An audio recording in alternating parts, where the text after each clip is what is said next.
Hello everyone, स्वागत है आप सभी का हमारे यूट्यूब चैनल सर्जेट पे। अगर आपका भी सपना है डिफेंस में गवर्नमेंट जॉब पाने का, तो एसएसबी सशस्त्र सीमा बल की तरफ से आप सभी कैंडिडेट्स के लिए यहाँ पे एक न्यू वैकेंसी रिलीज कर दी गई है, जिसका डिटेल नोटिफिकेशन एसएसबी की ऑफिशियल वेबसाइट पे रिलीज कर दिया गया है। और ये रहा इसका ऑफिशियल नोटिफिकेशन हमारी स्क्रीन पे। तो आइए देखते हैं कौन सी पोस्ट रिलीज की है, नंबर ऑफ वैकेंसीज क्या रहने वाली है और बाकी डिटेल में चीज़ें हम आज डिस्कस करेंगे इस वीडियो में, जिसमें हम age criteria, education qualification, exam pattern वगैरह सब कुछ डिस्कस करने वाले हैं। और साथ ही साथ एप्लीकेशन फॉर्म फिलिंग कब से स्टार्ट हो रही है और कब एंड होगी उस बारे में भी हम बात करेंगे। तो चलिए वीडियो को स्टार्ट करते हैं। तो ये जो वैकेंसी है आपकी या जो पोस्ट है वो रहने वाली है sub inspector staff nurse, sub inspector Pioneer, sub inspector communication in SSB. ठीक है, इसमें 3 पोस्ट आपकी रहने वाली है। सब इंस्पेक्टर की मेनली जो पोस्ट है वो सब इंस्पेक्टर की है, उसके अंदर 3 पोस्ट है यहाँ पे, स्टाफ नर्स, इंस्पेक्टर और कम्युनिकेशन की। तो इसका जो फॉर्म फिलिंग है, जो एप्लीकेशन फॉर्म फिलिंग है, वो आपकी 21 मार्च से स्टार्ट हो गई है और लास्ट डेट रहने वाली है 20 अप्रैल। क्योंकि यहाँ पे कहा गया है कि जब से आपका ये एडवर्टाइजमेंट रिलीज हुआ है तब से ठीक 1 महीने के अंदर 30 डेज के अंदर आप इसके लिए फॉर्म फिल कर सकते हैं और लास्ट डेट आपकी रहेगी 30 डेज की जो लास्ट डेट रहेगी। तो 21 मार्च से 20 अप्रैल तक आप इस पोस्ट के लिए अप्लाई कर सकते हैं। अब बाकी चीज़ों के बारे में हम बात करते हैं। नंबर ऑफ वैकेंसीज क्या आई है उस बारे में हम थोड़ा बहुत देख लेते हैं। ये इसका डिटेल नोटिफिकेशन पूरा डिटेल में इसी के साथ ऐड है। ठीक है, जहाँ पे हम पोस्ट के बारे में बात कर चुके हैं, अब हम वैकेंसी के बारे में बात करेंगे। तो जो नंबर ऑफ वैकेंसीज यहाँ पे है, स्टाफ नर्स के लिए वो आपकी आई हुई है 10। ठीक है, पायनियर के लिए आई हुई है 21 एंड कम्युनिकेशन के लिए आई हुई है 20। ठीक है, तो टोटल यहाँ पे 51 वैकेंसीज रिलीज की गई हैं इन तीनों पोस्ट के लिए एसएसबी की तरफ से, जिसमें 10% वैकेंसीज आपकी रिजर्व रहने वाली है एक्स सर्विसमैन के लिए। और ये रही आपकी कैटेगरी वाइज डिस्ट्रीब्यूशन यहाँ पे वैकेंसीज का, जिसमें जनरल में OBC, EWS, SC, ST category के लिए कितनी पोस्ट आई है वो यहाँ पे आप देख सकते हैं। फॉर्म फिलिंग आपकी ऑनलाइन रहेगी और टेस्ट भी आपका यहाँ पे ऑनलाइन रहेगा, जो रिटर्न टेस्ट होगा। बात करें अगर पे स्केल की, तो आपका जो पे स्केल इस पोस्ट के लिए रहने वाला है वो रहने वाला है 35,400 से 1,12,400 तक। लेवल 6 की ये जॉब रहने वाली है। तो लेवल 6 की आपकी जॉब रहेगी और पे स्केल मैंने आपको बता दिया। अब बात करते हैं एलिजिबिलिटी कंडीशंस, जिसमें आपका एज क्राइटेरिया है पोस्ट वाइज एंड आपकी एजुकेशनल क्वालिफिकेशन भी इस पे मेंशन की गई है। पहले बात करते हैं स्टाफ नर्स के लिए। स्टाफ नर्स के लिए यहाँ पे जो एज है आपकी, मैक्सिमम एज रखी गई है वो रखी गई है 30 ईयर्स। आपकी मैक्सिमम एज यहाँ पे होनी चाहिए। ठीक है, और मिनिमम आप 18 यहाँ पे मान के चलिए। वैसे आपकी कोई एज यहाँ पे दी नहीं है, लेकिन मिनिमम आप यहाँ पे 18 मान के चलिए और मैक्सिमम 30। क्लास 12 कंप्लीट होना चाहिए। अगर हम एजुकेशन क्वालिफिकेशन की बात करें तो क्लास 12 आपका कंप्लीट होना चाहिए। और बाकी चीज़ें यहाँ पे कही गई हैं कि ऐसे कैंडिडेट्स जो 2008 से पहले डिप्लोमा कर चुके हैं, for candidates qualified before 2008, diploma of duration of 3 years in general nursing and midwifery GNM from an institution recognized by the Central Nursing Council और State Nursing Council। ये उनके लिए है जो 2008 से पहले 2008 से पहले आप जीएनएम कर चुके हैं, तो आपके पास यहाँ पे डिप्लोमा होना चाहिए। ठीक है, डिप्लोमा होना चाहिए 3 साल का जीएनएम का। उसके बाद वो कैंडिडेट्स जो 2008 के बाद किए हुए हैं और 2015 से पहले, फॉर कैंडिडेट्स क्वालिफाइड आफ्टर 2008 के बाद बिफोर 2015 एंड 16। ठीक है, तो यहाँ पे 2008 के बाद और 2015 और 16 से पहले diploma of duration of 3 years।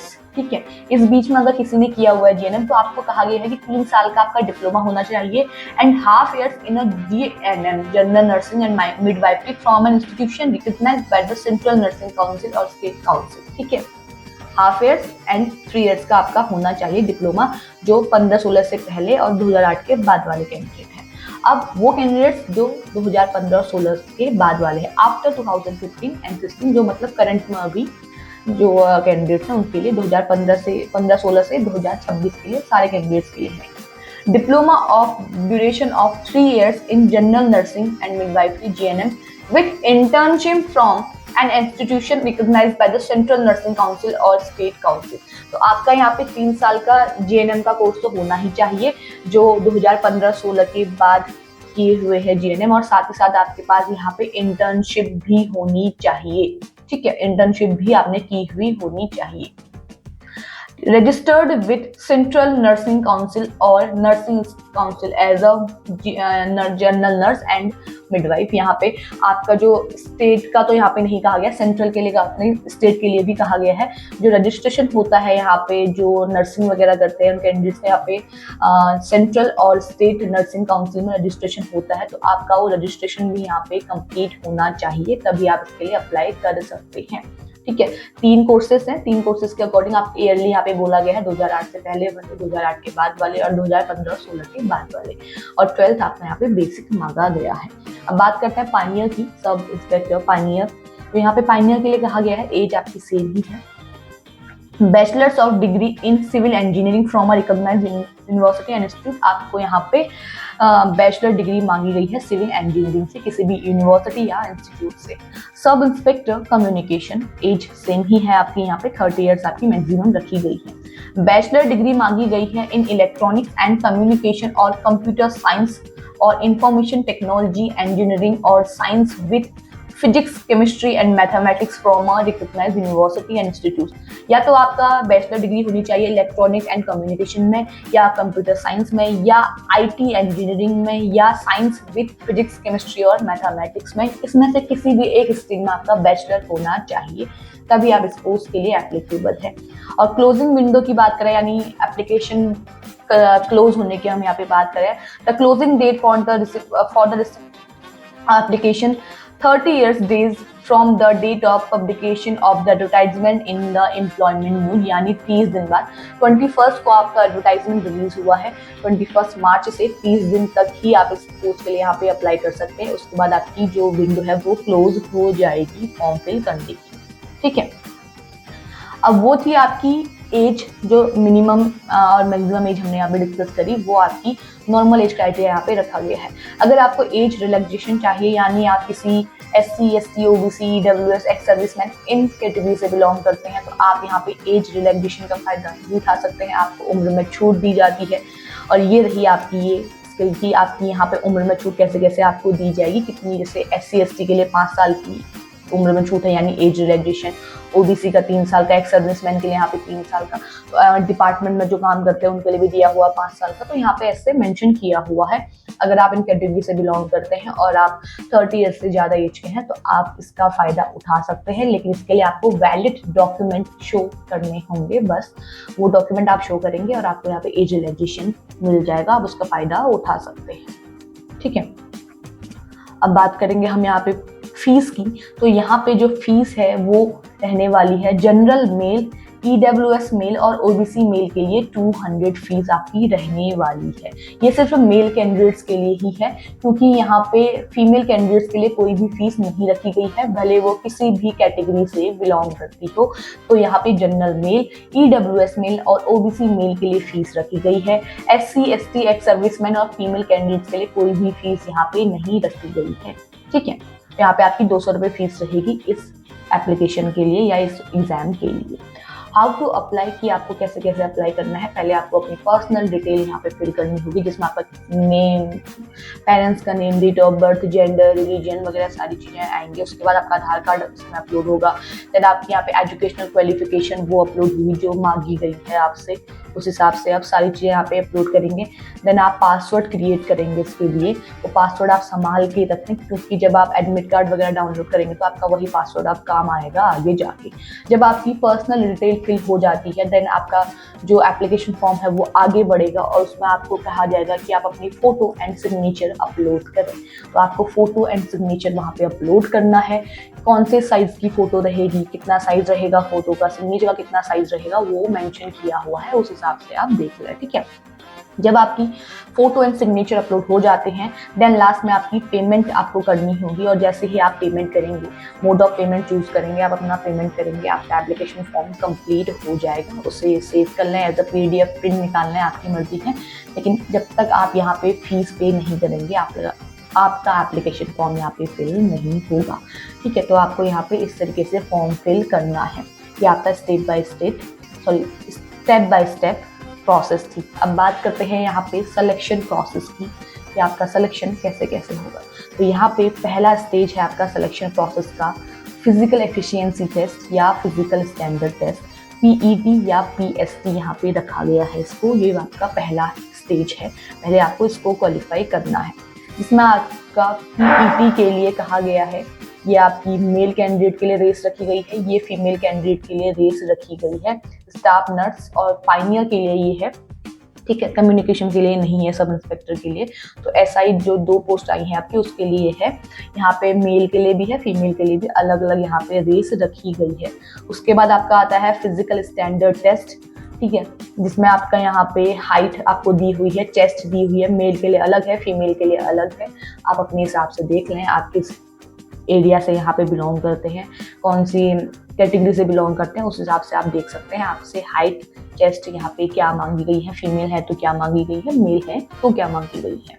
ठीक है, ये आपका स्टाफ नर्स के लिए है, पहला क्राइटेरिया। ठीक है, देन आपका यहाँ पे पाइनियर के लिए भी मेंशन होगा। 1 मिनट, हाँ, ये पहला वाला पाइनियर के लिए है, सेकेंड वाला आपका स्टाफ नर्स के लिए। अब बात करते हैं रिटन एग्जामिनेशन की।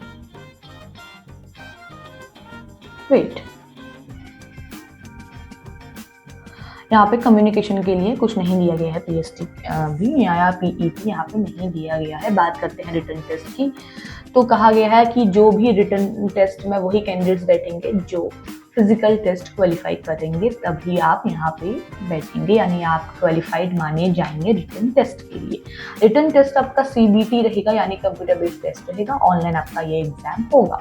पेपर फर्स्ट जो होगा आपका वो कॉमन एंट्रेंस टेस्ट होगा। यहाँ पे पेपर 2 भागों में बांट दिया गया है। पहला है कॉमन एंट्रेंस टेस्ट, इसके लिए आपको 3 घंटे का टाइम दिया जाएगा। नहीं, पूरे पेपर के लिए ही यहाँ पे 3 घंटे का टाइम आपको दिया जाएगा। ठीक है, पूरा पेपर आपका 3 घंटे का होगा, जिसमें 150 मार्क्स का पेपर होगा और 150 क्वेश्चंस ही आपके आएंगे। अब वो 150 क्वेश्चंस आपके पेपर 1 और पेपर 2 पार्ट 1 पार्ट 2 में यहाँ पे डिवाइड किए हुए हैं। तो यहाँ पे जो आपका पार्ट 1 है उसके अंतर्गत है general knowledge, mathematics, reasoning, Hindi और इंग्लिश। हिंदी वाले हिंदी चूज करेंगे, इंग्लिश वाले इंग्लिश चूज करेंगे, लैंग्वेज आपको जो सही लगती है। ये आएगा आपका 50 मार्क्स का।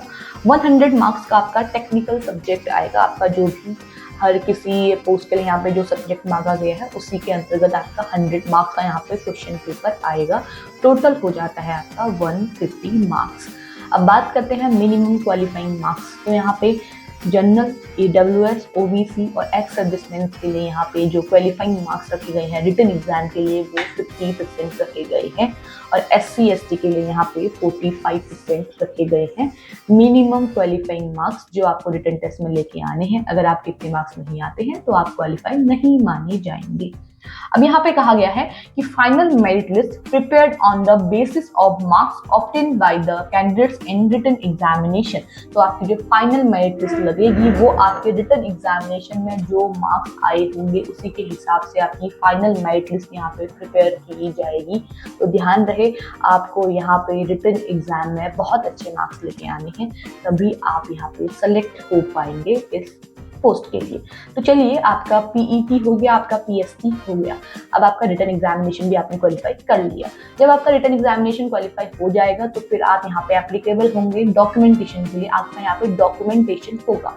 तो डॉक्यूमेंटेशन जब होगा तो आपने जो एप्लीकेशन फॉर्म में जो डिटेल फिल करी होगी वो मैच करनी चाहिए उस टाइम पे डॉक्यूमेंट्स के साथ, तभी आप यहाँ पे क्वालिफाई माने जाएंगे। ठीक है, अगर आपकी डिटेल मैच नहीं करती है और आप क्वालिफाई भी हो गए हैं, यानी आपका रिटन टेस्ट भी क्वालिफाई हो गया है, तो भी आपको यहाँ पे रिजेक्ट कर दिया जाएगा। ध्यान में रहे, चीज को आपको ध्यान में रखना है। डॉक्यूमेंटेशन यहाँ पे होगा। डॉक्यूमेंटेशन आपका क्लियर हो जाने के बाद या कंप्लीट हो जाने के बाद यहाँ पे आपका मेडिकल एग्जाम होगा, यानी मेडिकल टेस्ट आपका होगा। अगर मेडिकल टेस्ट में आप किसी कारणवश फर्स्ट मेडिकल टेस्ट में यहाँ पे फिट नहीं होते हैं तो आपका यहाँ पे रिव्यू मेडिकल टेस्ट होगा, और रिव्यू मेडिकल टेस्ट के बाद ही आपका यहाँ पे फिर वापस से फाइनल मेरिट लिस्ट यहाँ पे आपकी लगेगी। डॉक्यूमेंट वेरिफिकेशन ये आपका दिया हुआ है, इसमें आपको क्या क्या डॉक्यूमेंट चाहिए होंगे डिटेल में पूरी लिस्ट आपको दी हुई है कैटेगरी वाइज, ठीक है। और ये रहा आपका मेडिकल एग्जामिनेशन का पूरा, ये पहले आपका मेडिकल एग्जाम होगा। अगर किसी कारणवश आप फिट नहीं होते हैं तो ये आपके रिव्यू मेडिकल के टर्म्स एंड कंडीशन दिए हुए हैं। जब आपका ये सब कुछ निपट जाता है उसके बाद आपकी फाइनल मेरिट लिस्ट लगेगी, और उसमें अगर आपका नाम है तो आपका यहाँ पे सिलेक्शन हो जाएगा, ठीक है। और जो फाइनल सिलेक्शन है वो आपके रिटर्न एग्जामिनेशन के मार्क्स के हिसाब से ही यहाँ पे लगेगी। उसके बाद ये रहे कुछ जनरल इंस्ट्रक्शंस जो कैंडिडेट्स के लिए दिए गए हैं एसएसबी की तरफ से, कि आपको क्या क्या चीज़ें यहाँ पे फॉलो करनी है, फॉर्म कैसे कैसे भरना है, वो सारी चीज़ें इसमें मेंशन की गई हैं आप सभी कैंडिडेट्स के लिए। तो ये था आपका डिटेल में एसएसबी सशस्त्र सीमा बल की तरफ से आई हुई post sub inspector staff nurse Pioneer और कम्युनिकेशन के लिए डिटेल में नोटिफिकेशन, ठीक है। डिटेल में हमने इसको समझ लिया है, पढ़ लिया है कितनी वैकेंसी आई है, पेपर कैसे होना है, फॉर्म कैसे कैसे आपको फिल करना है, आपने सारी चीज़ें देख ली हैं। तो जो भी कैंडिडेट्स इसके लिए अप्लाई करना चाहते हैं, जो भी वो एजुकेशनल क्वालिफिकेशन में फिट बैठते हैं, आप यहाँ पे 20 अप्रैल से पहले पहले इस फॉर्म को फिल कर लें। फॉर्म फिल करने का लिंक आपको हमारे डिस्क्रिप्शन बॉक्स में मिल जाएगा। अप्लाई करने के लिए आप वहाँ पे जाके सीधे क्लिक करें और आप सीधे एप्लीकेशन फॉर्म की यहाँ पे अप्लाई कर लेंगे। साथ ही साथ इसका डिटेल नोटिफिकेशन का लिंक वो भी आपको हमारे डिस्क्रिप्शन बॉक्स में मिल जाएगा, उसे डाउनलोड कर लें, अच्छे से पढ़ लें, क्योंकि यहाँ पे अगर फॉर्म में कोई गलती हो गई तो बहुत बड़ी गड़बड़ हो जाएगी। तो एक बार डिटेल में पूरा नोटिफिकेशन पढ़ लें, क्या क्या चीज़ें फिल करनी है, कैसे कैसे फिल करनी है, सारी चीज़ें वहाँ पे देख लें, तब कि आप एप्लीकेशन फॉर्म फिल करें। बाकी ऐसे ही गवर्नमेंट जॉब से जुड़ी हुई जितनी भी इंफॉर्मेशन आती हैं उनसे कनेक्ट रहने के लिए आप हमारे चैनल को जरूर सब्सक्राइब करें। और अगर आपको ये वीडियो पसंद आई है तो इसे लाइक एंड शेयर कीजिएगा। Thank you.